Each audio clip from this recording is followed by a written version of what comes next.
Peter shared this video of Amazon's head of public policy in Europe, Brian Palmer, who is testifying in front of BEIS Select Committee, being questioned by Labour MPs. Peter, I guess, is going to explain what all those words mean. Super, super interesting in the way he avoided actually answering any questions and what some of his answers say about Amazon's AI, use of AI and tracking and data collection and all that. So this is testimony in front of Parliament Committee, which I know sounds super, super exciting. Unfortunately, I won't be able to play the entire thing, but Peter and I will watch a few segments and talk about it on today's Not So Critical Update.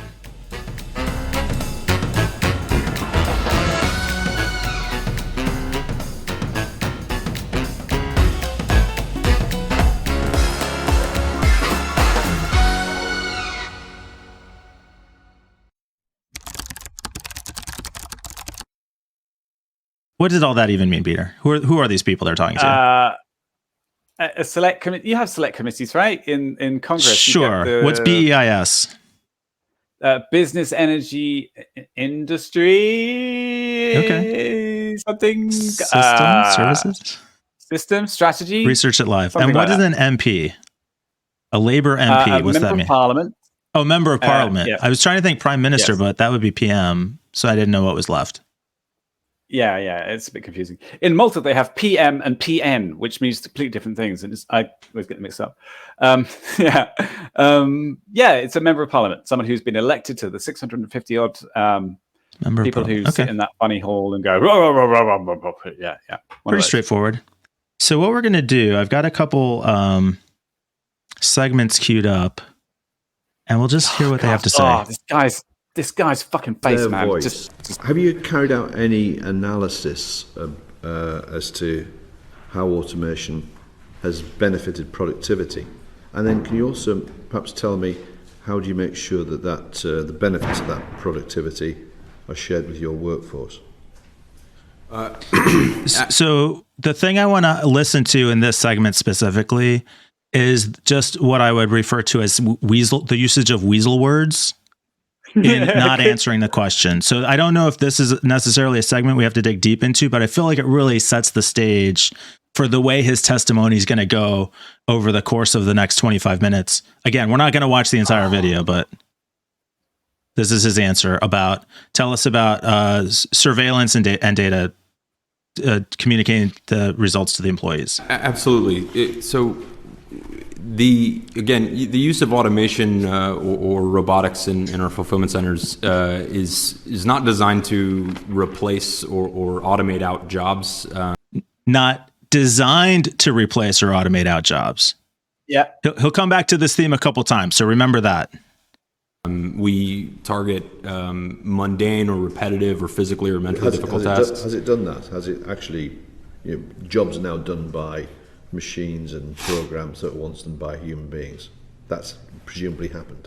Right. So the intent wasn't to replace humans with machines, but did it maybe do that anyway? Is the question? Albeit not the design. Yeah, I would suggest tasks within a function might be done. There are over 60 different human-led functions in a given fulfillment center. And there's been some press about the number of packages that will be touched by automation, getting closer to 100%. What I would suggest to you is the number of packages that are not touched by humans will continue to be at 0%. This is okay. So they're not replacing people with machines. Go ahead, Peter. Robots are touching every single aspect of our production floor, and of course, humans are involved in every single other aspect, everything at some level. We're not going to tell you how much or how little that is, and I'm not actually answering the question, which is have humans being replaced by robots? But we kind of can assume that they are, because what he's saying is that robots are now handling tasks, menial, unsafe, or otherwise, that humans used to be doing.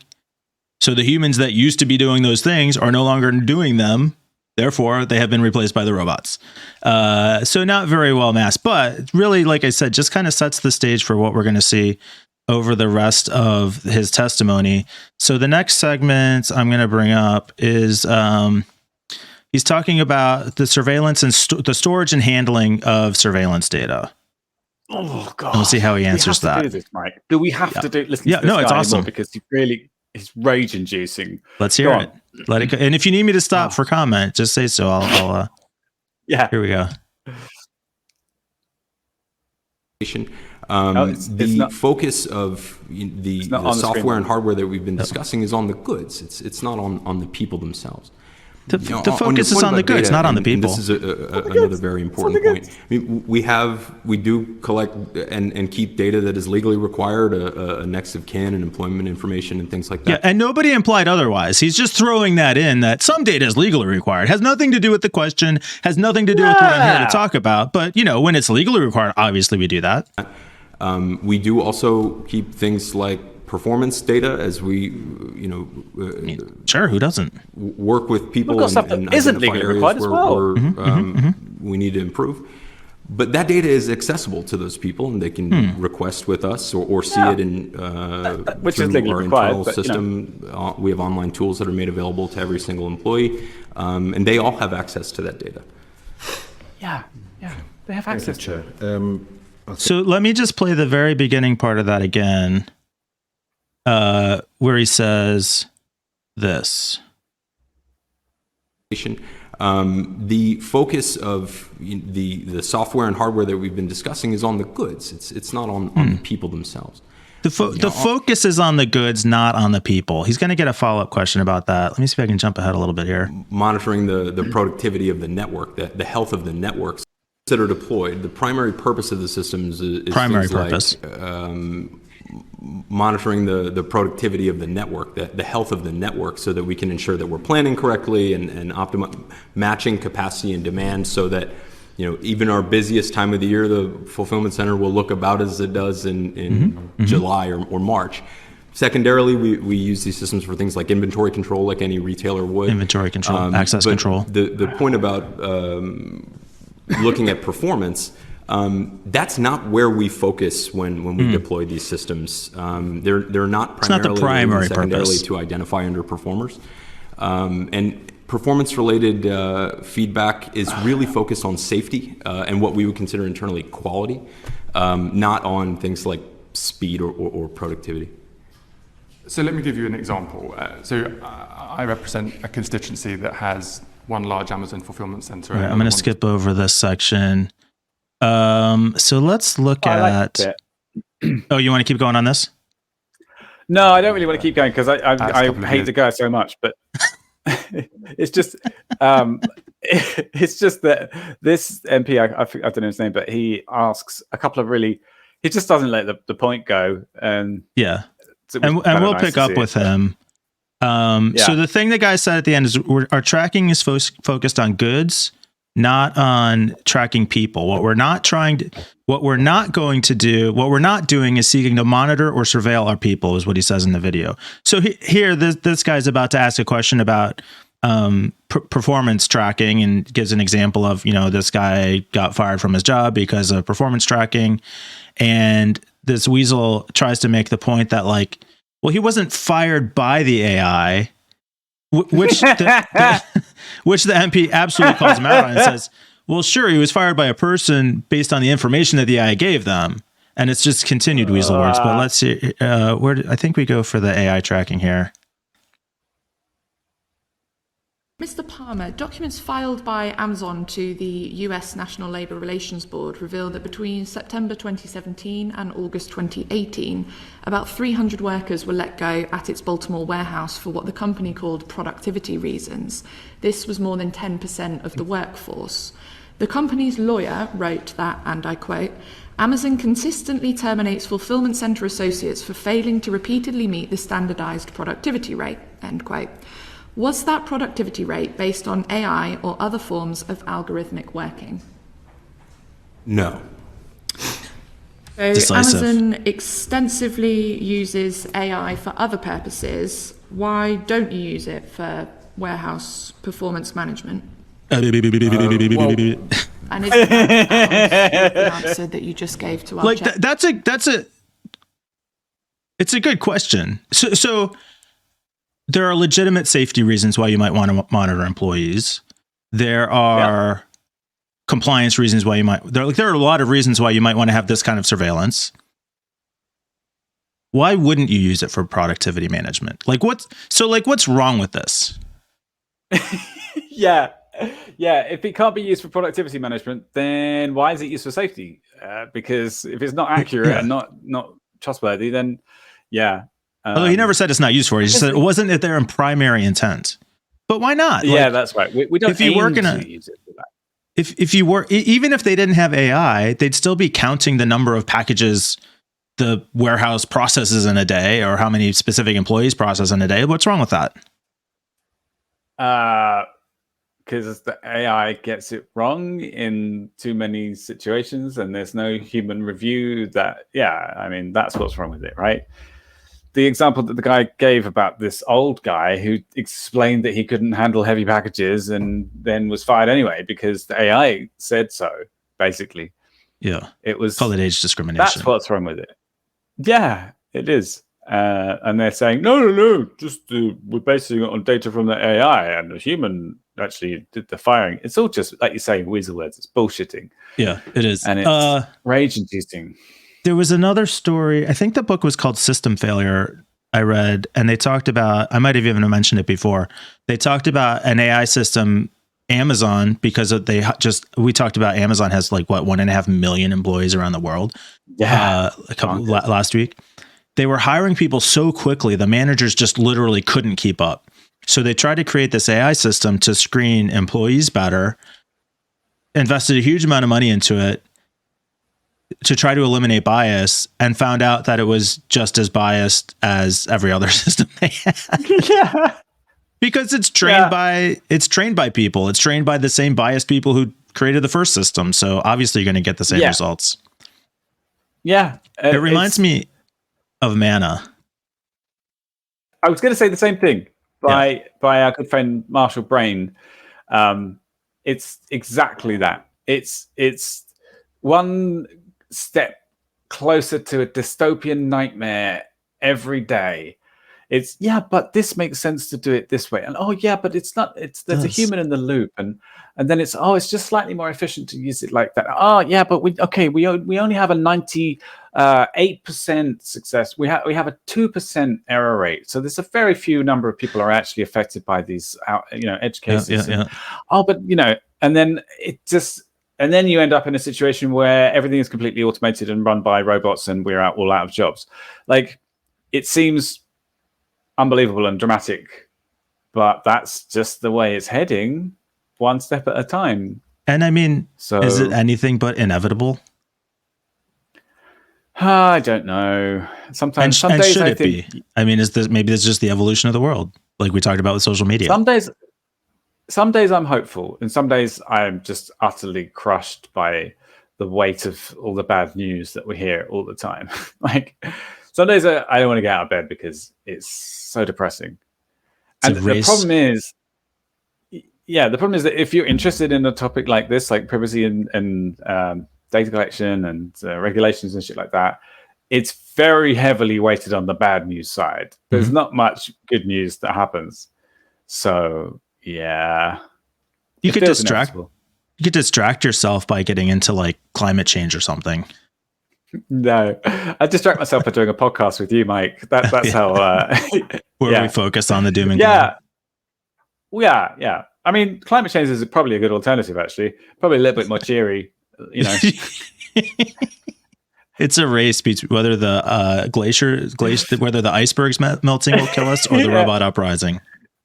Is there anything worth saving? Is there going to be anything left of humanity's soul by the time we start melting? So let's do one last segment. One last segment. And this is kind of closing the loop. This guy has spent the last 20 minutes arguing that these systems really are designed for safety. Yes, maybe theoretically from time to time they could be used for measuring productivity, but they're really oriented for safety. Safety is all we really care about. Great. So how are you doing on safety? Let's find out. I think it's clear from what I said about ambulance call-outs at UK Amazon fulfillment centres compared to other similar-sized logistics firms within the UK, that the idea that your practices are creating safer workplaces is something which is up for dispute. But in any case, based did I choose the wrong? Let me see if this is her discussion actually saying that. that is the worst month for ambulance. Automated from a decision standpoint. Okay, so analysis shows that November is the worst month for ambulance call-outs to Amazon fulfillment centres. There's almost a 50% increase between October and November every year over the last 5 years. Nailing it on safety and security. With Amazon fulfillment centre in my constituency, that there are human beings being pushed beyond the limits of endurance by productivity targets set at least in part by robots. You worked in a senior role for Amazon in the Washington-Baltimore area while the layoffs that I discussed earlier were taking place. Do you feel personally conflicted about more than a tenth of the workforce being laid off for productivity reasons? Nope, at any rate. No. They're really highlighting there. The thing you say it's for, safety, really maybe not doing a great job of. You keep insisting that it's not being used for productivity, but you're laying people off, you're reprimanding people, you're having these goals, and it's over and over again. That's not its primary purpose. The AI itself isn't making the decision to fire somebody. It's just reporting to the manager that they need to be fired. So, Mike, here's the thing, right?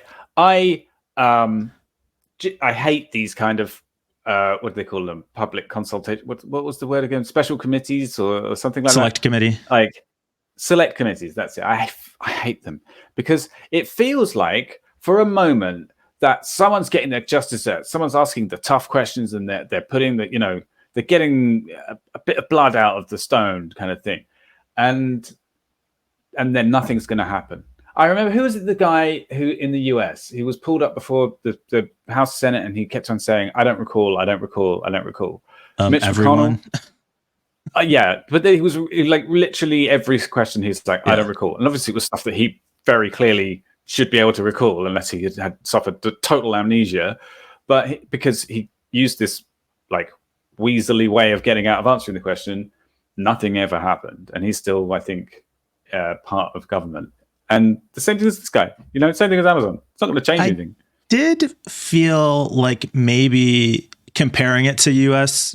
testimony in front of Congress, it felt a little less showboaty, maybe.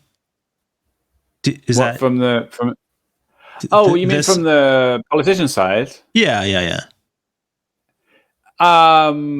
I think he didn't have that characteristic American, sparkle of Hollywood magic. Mm-hmm. But I think there was definitely a bit of posing going on the from the MP side.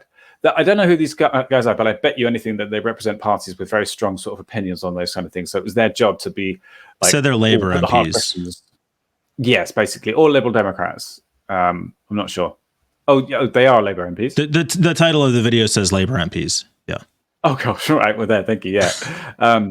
They're sort of showing off for the Labour Party.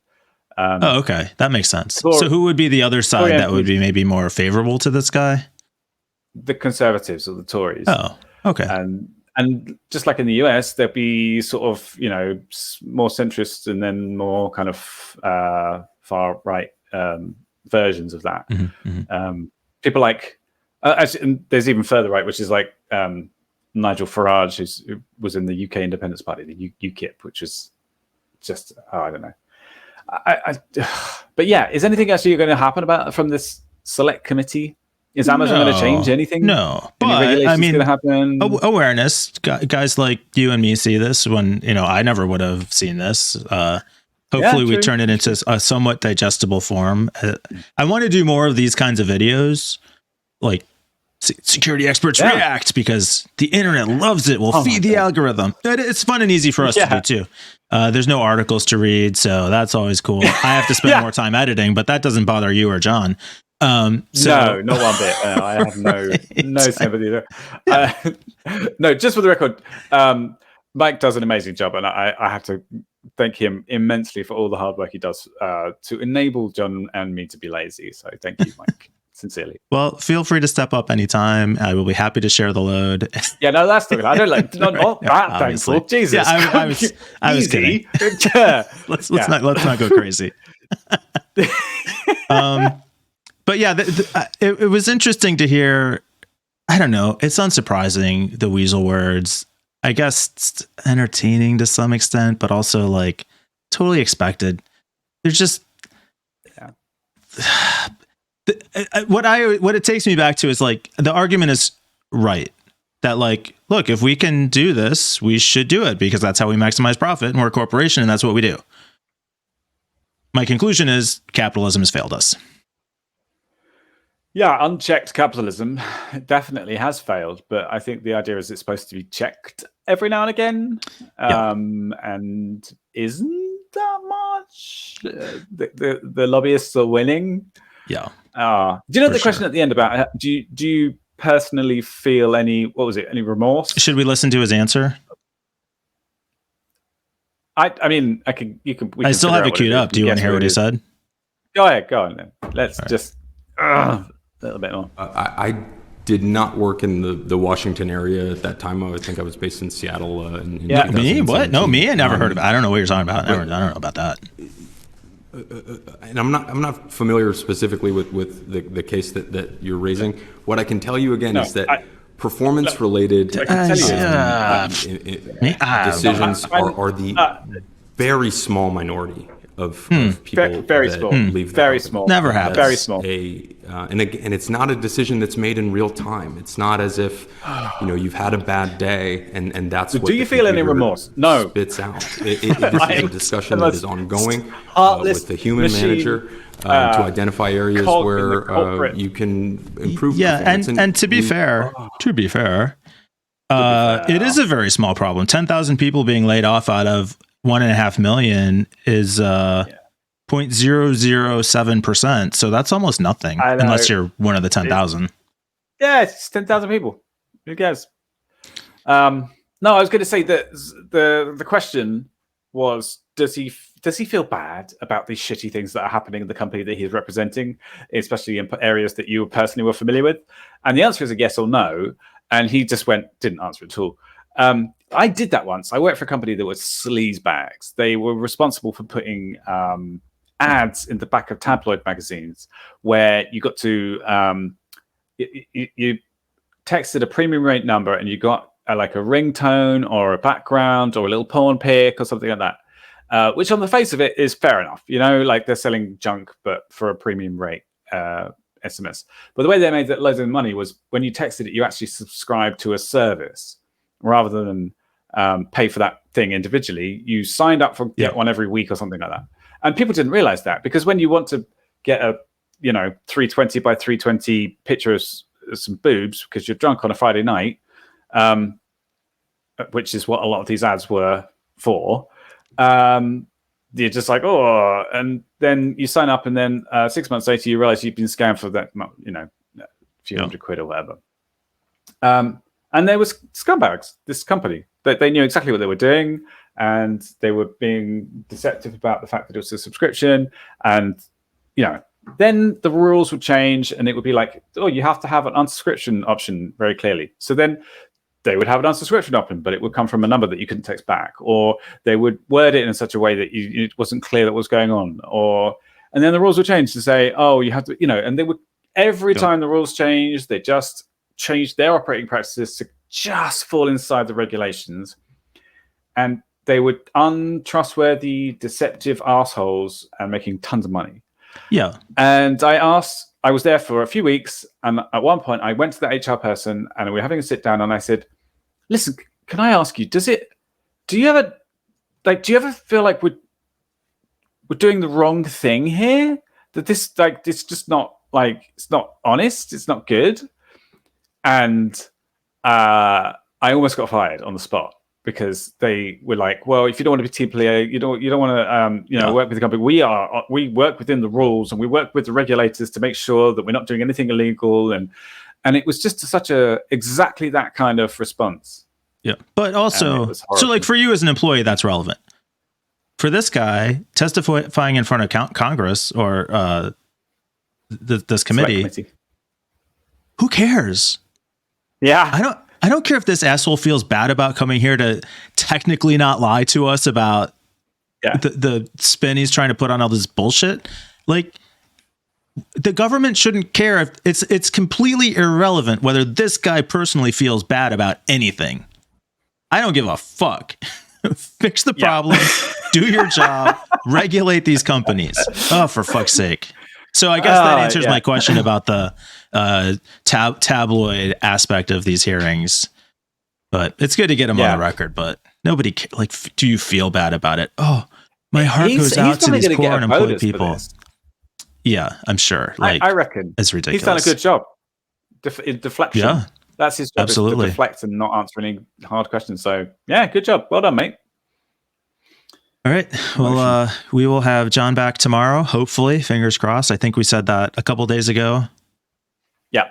But we'll be recording again in a couple days. I think we're going to have Jon, but I don't remember. Did we check if I'm wearing my same hoodie? I don't know if you changed clothes since then or not. I can't remember. I should have checked before, but this is the only indication people have. I know. All right. See everyone tomorrow.